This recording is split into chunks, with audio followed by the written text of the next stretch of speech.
read Dr. Cannibal by Rich von Halt, there was this weird guy who everyone was obsessed with. His name was Dr. Cannibal.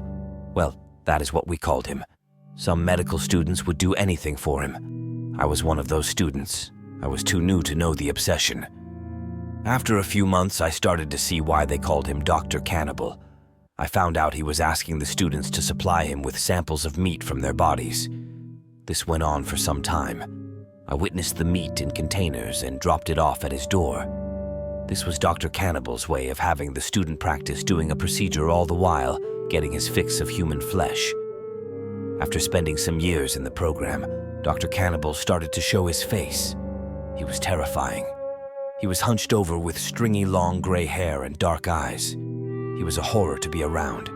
He would get loud and scream on demand. After a few screams, he would forcefully slam his hands in rage. His eyes would bead out of his head. He started requesting the student give him samples from their organs.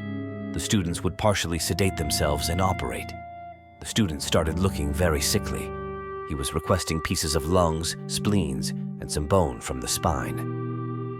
Some of the students, in desperation of trying to not be on Dr. Cannibal's bad side and tired of performing on themselves, started forcefully doing procedures on other students. I witnessed one girl puncturing another girl in her frontal lobe and pulling out pieces of brain meat just to get ahead in his class. As students began giving him organs, he started coming around more. He was forceful and aggressive. He was at the point of grabbing students and performing procedures without properly doing them. I remember I was sitting right in front of him in a dark class, and no one provided him with any meat. He was standing next to his medical tools.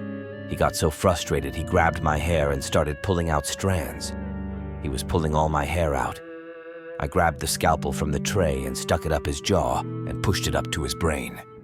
Dr. Cannibal's eyes froze with fear. Blood poured from his nose. The students could not believe what I did. But when you see evil up close like that, there is no way you do not become somewhat like it.